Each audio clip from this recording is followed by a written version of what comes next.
I burned all my bridges. Oh, that is a bridge too far. Well, then maybe you should bridge the gap. I don't. We'll cross that bridge when we come to it. What's going on, everybody? Welcome back to Joe's English Club. My name is Abel. In today's video, I'm going to teach you 5 idioms, very common idioms, with the word bridge. Okay, so በመግቢያችን ላይ እንዳልነው ዛሬ ብሪጅ ያለባቸው በጣም ኮመን የሆኑ የተለመዱ ኢዲየሞችን ነው የምናየው። መጀመሪያ የምንሰራው ኢዲየም ካሁን በፊት ከሌሎች ኢዲየሞች ጋር ሰርተን የነበረ ነው። እሱን ላስታውሳችሁና ወደ አዲሶቹ ሄዳለሁ። ተምራችሁ ያልነበራችሁ ደግሞ እንደ አዲስ ትማራላችሁ። እስቲ እኔ ኢዲየሙን ከመነግራችሁ ዴፊኒሽኑን ልንገራችሁና የትኛው ኢዲየም እንደሆነ ለማስታወስ ሞክሩ። So this idiom is used to say that something happened in the past and is now forgotten or no longer important. And past ላይ የሆነ ነገር አሁን ተረስቷል፣ አሁን ማንሳቱ ነገሩን አስፈላጊ አይደለም ማለት ስትፈልጉ የምንጠቀመው ኢዲየም ምን ነበር ያልነው? ብሪጅ ያለበት ነው።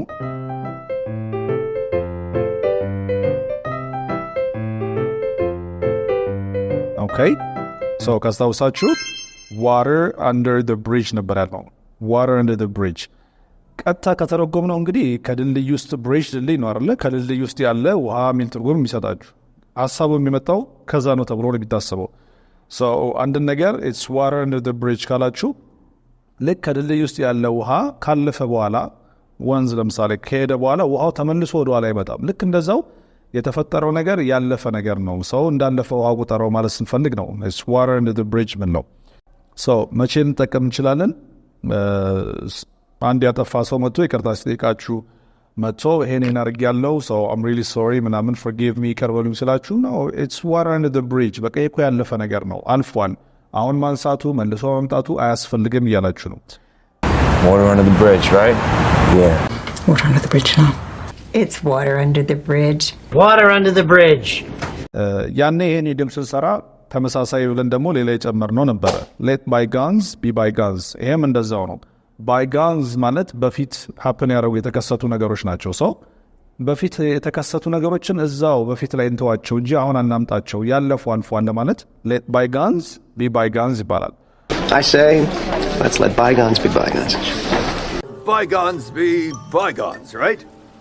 አንድ ደግሞ ልጨምርላችሁና what's done is done. what's done is done የሆነው ሆኗል ማለት ነው። What's done is done. What's done is done. We need to አንድ ነገር ተከስቶ ለምን ሆነ እንዴት ሆነ ምናምን ነገር ጥያቄ ሲነሳ በቃ what's done is done ካላችሁ የሆነው ሆኗል፣ አሁን ልንቀይረው አንችልም ነው። ስለዚህ ነገሮች ከሆኑ በኋላ እነዛ ነገሮች አሁንም ያለንበት present moment ላይ መተው እንዳይረብሹን በቃ እንዳለፈ እንቁጠረው፣ አሁን ላይ ስለሷ እናንሳ ማለት ስትፈልጉ እነዚህ መጠቀም እንችላለን። እሺ፣ ሁለተኛ bridge the gap. bridge the gap literally ቀጥታ ተርጉማችሁ ብትጠቀሙበት ድልድይ መስራት ነው አይደል? to build bridges ድልድይ የምንሰራው በሁለት ነገሮች መካከል ያለን ክፍተት ጋፕ ለመሸፈን ወይ ደግሞ ሁለት የተራራቁ ቦታዎችን ለማገናኘት ነው አይደል? እንደሱ ልንጠቀምበት እንችላለን። ግን አሁን እየተማርን ያለነው ኢዲየም ነው። figuratively እንደ ኢዲየም ስትጠቀሙት to bridge the gap ድልድይ መገንባት ለማለት ሳይሆን በሁለት groups of people ሊሆኑ ይችላሉ፣ ሰዎች ወይም ነገሮች ሊሆኑ ይችላሉ። በእነሱ መካከል ያለን ልዩነት ማጥበብ ወይ ደግሞ ልዩነቱን ማስወገድ። for instance ከቋንቋን ጀምርና ውጭ ሀገር ሆናችሁ የምትኖሩ አሜሪካ ውስጥ ይሁን እንግሊዝ ውስጥ ይሁን ካናዳ ውስጥ ይሁን ወላጆች እንግሊዝኛ ማይችሉ ከሆነ ልጆቻቸው ደግሞ እዛ ሀገር ተወልደው ካደጉ የወላጆቻቸውን ቋንቋ ካልተናገሩ መሃላቸው ምን ይፈጠራል? አሁን ጋፕ ይኖራል። ወላጆች ሐሳባቸውን መግለጽ አይችሉም፣ ልጆችም ወላጆቻቸው ሐሳባቸውን መግለጽ አይችሉም። መሃላቸው ጋፕ ተፈጠረ ማለት ነው። ስለዚህ ይሄንን ጋፕ ምን በማድረግ ሊያስወግዱት ይችላሉ? አንዳቸውን ቋንቋ መማር ግድ ይላቸዋል ማለት ነው። ለምሳሌ ውጭ ሀገር ሆኖ የምናስተምራቸው አሉ አይደል? በዙም ክላስ የምንሰጣቸው አንድ የሚማሩበት ምክንያት ይሄ ነው። I'm teaching them English to help them bridge the gap. እንግሊዝኛ ማስተምራቸው or the reason why they're studying English እየተማሩ ያሉበት ምክንያት ምንድነው? To bridge the gap ከልጆቻቸው ጋር ያለውን ጋፕ ለማጥፋት። እነሱ እንግሊዝኛ ከቻሉ መግባባት ይችላሉ፣ ምንም ክፍተት መሃላቸው አይኖርም ማለት ነው። ስለዚህ እዚህ ጋር bridge the gap ስንል መሀላቸው ያለው ልዩነት ማጥፋት በሁለቱ መሀል ኮኔክሽን ግንኙነት መፍጠር ማለት ነው። እሺ ሁለተኛ ኤግዛምፕል ነው። ብዙ ኤግዛምፕል በሰራ ቁጥር የበለጠ ግልጽ ስለሚሆንላችሁ ነው። ሁለተኛ ጄነሬሽን ጋፕ። ጄነሬሽን ጋፕ ስንል የትውልድ ክፍተት አለ አይደል? አሁን ያለው ትውልድ ስለ በፊቱ ትውልድ አያውቅም፣ እንዴት እንደተኖረ ምናምን አያውቅም። ስለዚህ መሀላችን ምን አለ ማለት ነው? ጋፕ አለ። ይሄንን ጋፕ ሊያስወግዱ የሚችሉ ነገሮች ስንፈጥር ምን እያደረግን ነው ማለት ነው? we're bridging the gap, we're bridging the generation gap። ይሄ ትውልድ ስላለፈው ትውልድ ሲያውቅ ማለት ነው። ለምሳሌ አንድ ጋዜጠኛ ላሳያችሁ። የኢቢኤስ ጋዜጠኛ ዮናስ ከበደ ይህን ትውልድና የቀደመውን ትውልድ እንዲተዋወቁ እያደረገ ነው። ስለዚህ ምን ማለት እንችላለን? ዮናስ ከበደ is helping bridge the generation gap። በትውልዱ መካከል ያለውን ልዩነት እያጠፋ ነው። በሁለቱ ትውልድ መካከል ግንኙነት እንዲኖር እያደረገ ነው። አንዱ ስለ አንዱ እንዲያውቅ እያደረገ ነው ማለት ነው። ከዚሁ ጋር እያይዘን ደግሞ ስለ cultural gaps ማየት እንችላለን። ለምሳሌ ብሔር ብሔረሰቦች ቀኖችን ብትወስዱ በአመት አንዴ ሲከበር it's helping bridge the cultural gaps። መሀላችን ያለውን የካልቸር ልዩነት እያጠፋ ነው። አንዱ ስለ ሌላው ባህል culture እንዲያውቅ እያደረገ ነው። ከዚህ ወጥተን ደግሞ በሌሎች ነገሮች መካከል ያለ ዲፍረንስ እንይ። Education is one of the most effective ways to bridge the gap between rich and poor people። የመጨረሻው ከዚህ ኤክስፕሬሽን ጋር ገናኝተን የምናየው ምንድነው? ከገንዘብ ጋር ነው። let's say አንድ ሰው ደሞዙ ተቀብሎ በ30 ከሆነ ደሞዙ በ25 ምናምን አካባቢ ብሩን ቢጨርስ እስከ ቀጣዩ ደሞዙ ድረስ ጋፕ ተፈጥሯል ማለት ነው። ስለዚህ to bridge the gap ያችን ጋፕ ለመሙላት ክፍተቱን ለመሸፈን ምን ሊያደርግ ይችላል? ሊበደር ይችላል ማለት ነው። ከሱ ጋር ገናኝተን ደግሞ ኤግዛምፕል እንስራ። I'm a little short on cash this month. I'm a little short on cash this month. በዚህ ወር ትንሽ ገንዘብ አጥሮኛል። I need to borrow some money to bridge the gap till my next paycheck ቢላችሁ I need to borrow some money የተወሰነ ገንዘብ መበደር አለብኝ to bridge the gap till my next paycheck ቀጣዩ ደሞዜን ክፍያዬን እስከማገኝ to bridge the gap በቃ መሀል ያሉትን ቀናት ምሸፍንበት እያላችሁ ነው። ስለዚህ በገንዘብ አየነው፣ በሀብታምና ድሃ መካከል አለን፣ በካልቸር አየነው፣ በጄኔሬሽን አየነው፣ በቋንቋ ምክንያት የሚመጣ ልዩነት ወላጆችና ልጆች ብለን በተለያየ አድርገን ብንሰራው to bridge the gap። ይሄ ሁሉ ኤግዛምፕል የሰጧችሁ እንግዲህ በደንብ ውስጣችሁ እንዲገባ ነው። ኤክስፕሬሽኑ ኮመን ስለሆነ ሰው ልዩነትን ማጥፋት ማለት ነው። እስቲ እናንተ ደግሞ ሁለት ሰዎች like ሁለት groups of people አስቡና ወይ ደግሞ ሁለት ነገሮችን አስቡና ኤግዛምፕል ለመስራት ሞክሩ። Then maybe you should bridge the gap. I don't need to come up with a private sector solution. Get the investment banks to bridge the gap. Help bridge the gap. እሺ ሶስተኛ ምን ኤክስፕሬሽን አንድ ገና ያልተፈጠረ ነገር የወደፊት ነገር ሊያስጨንቀን አይገባም። ነገሩ ሲደርስ እንጨነቅበታለን፣ ሲደርስ እናስብበታለን ለማለት ነው።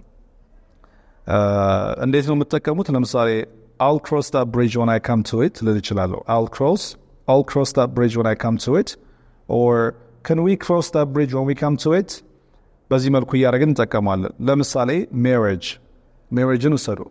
እናንተ ሲንግል ናችሁ፣ ገና አላገባችሁ፣ ግን ሰንባሪ መጥቶ ካገባችሁ በኋላ ሊፈጠሩ የሚችሉ ችግሮችን እያነሳ እንዴት አድርጋችሁ ነው የምትወጡት ይህን ችግር ቢላችሁ I'll cross that bridge when I come to it። ምክንያቱም የኤክስፕሬሽኑ አመጣጥ ከምንድን ነው? ድልድይን የምትሻገሩት መቼ ነው? ድልድዩ ጋር ስትደርሱ ነው እንጂ ድልድዩ ጋር ሳትደርሱ አትሻገሩ። ልክ እንደዛ ማለት ነው። ሰው ገና ያላገባችሁ ሰዎችን ካገባችሁ በኋላ አሁን ይሄ ቢገጥማችሁ ያ ቢገጥማችሁ ሲላችሁ I'll cross that bridge when I come to it። በቃ ያንን ችግር ሲደርስ ያኔ እጨነቅበታለሁ፣ ያኔ እወጣዋለሁ ነው። ወይ ደግሞ can we cross that bridge when we come to it ካለን ይሄን ነገር ስንደርስ እንጨነቅበት፣ አሁን ላይ እኮ የሚያሳስብ ነገር የለም ነው፣ ገና አልደረስንበትም ነው። We'll cross that bridge when we come to it. We'll cross that bridge when we come to it. Yeah, we'll cross that bridge when we come to it, huh? Well, why don't we cross that bridge when we come to it, Bill? Let's cross that bridge when we come to it. I'll cross that bridge when I come to it. Number 4, burn your bridges. Burn your bridges. Now, ይሄ ኤክስፕሬሽን ቀጥታ ተርጉመ ነው burn ማቃጠል ነው አይደል? ድልድያችሁን ማቃጠል ምናምን አይደለም። ምን ማድረግ ነው? make a decision that you cannot undo። ልትቀይሩ የማትችሉትን ነገር ውሳኔ መወሰን or to remove the possibilities of returning to something አንድ ወደ አንድ ነገር የመመለስ ቻንሳችሁን እድላችሁን ማጥፋት ማለት ነው።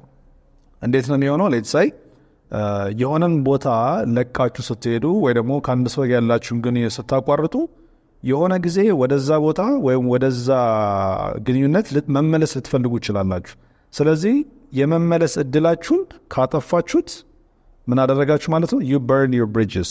ምክንያቱም አስቡት፣ አመጣጡን ኤክስፕሬሽን አስቡት።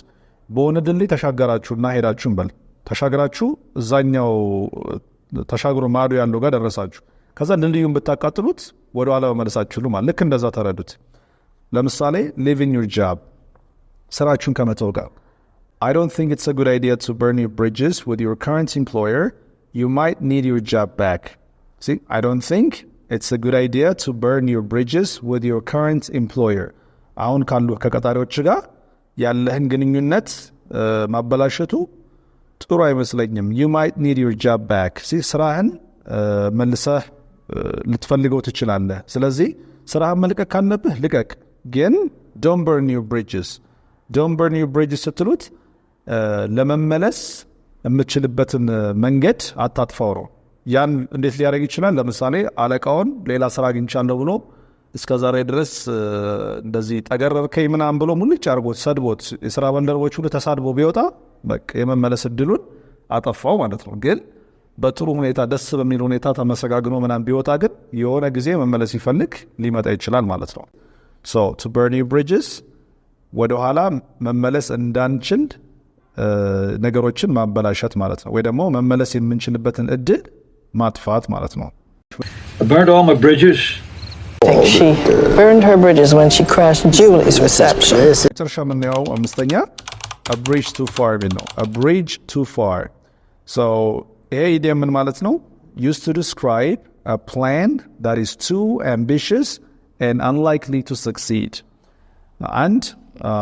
አንድ እቅድ ፕላናችሁ ማድረግ የምትፈልጉት ነገር በጣም ambitious የሆነ and unlikely to succeed የመሆን እድሉ unlikely የሆነ የመሆን እድል የሌለው ነገር መሆኑን ለማሳየት እዚህ ጋር ambitious የሚለው ቃል ግራ እንዳያገባችሁ። ambitious አንድ ምን ማለት ይሆናል? የሆነ ሰው ambitious ነው ስንል በቃ ስኬት ላይ መድረስ የሚፈልግ ሀብታም መሆን የሚፈልግ የሚል ትርጉም ይሰጣችኋል ambitious ነው ስንል አይደል?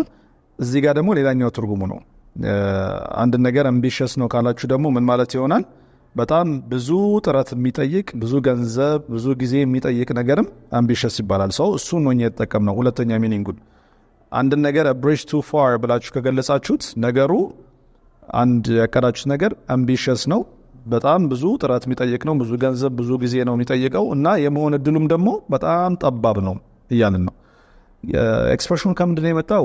ባይ ዘ ዌይ ኢዲየሞች ከጀርባ የራሳቸው ታሪክ አላቸው። ይሄ ከሁለተኛው ዓለም ጦርነት ጋር በተገናኘ ነው የመጣው። ታሪኩን ጉግል ላይ ገብታችሁ ዲቴል እያንዳንዱ ነገር ማወቅ ፈልጋችሁ ማድረግ ይችላላችሁ። ያው ዋናው የሚያስፈልጋችሁ ግን ኢዲየሙ ኮመን ነው ወይስ ኮመን አይደለም ነው። ይሄ ኮመን ኢዲየም ነው። አመጣጡም እንዳልኳችሁ ከሁለተኛው ዓለም ጦርነት ጋር በተገናኘ ነው። እነሱ ሞክረው አንድ ብሪጅ አለ። እሱም ብሪጅ በጦርነት ለመያዝ ሞክረው ሳይሳካላቸው ቀርቶ ነው። ልክ እንደነሱ እኛም የሆነ ነገርን ለማድረግ ስንሞክር it's a bridge too far ካልን somebody በቃ ለማሳካት የማይሆን ነገር ከባድ ነገር ነው እያለን ነው። Oh, that is a bridge too far. This is a bridge too far. That's a bridge too far. እንግዲህ ሁሉም በጣም ኮመን ኢዲየምስ ናቸው። አምስቱም እዚህ ጋር ያየናቸው እነዚህን ኢዲየሞች በንግግራችሁ መሃል ምናምን ብትጠቀሟቸው እንግሊዝኛችሁን የበለጠ የተሻለ የሚያደርጉ ሀሳባችሁን በደንብ የሚያስቀምጡላችሁ ናቸው። እንደገባችሁ ተስፋ አደርጋለሁ። Thank you so much for watching, and if you enjoyed the video, please give it a thumbs up and leave a comment down below, and I'll see you guys next time.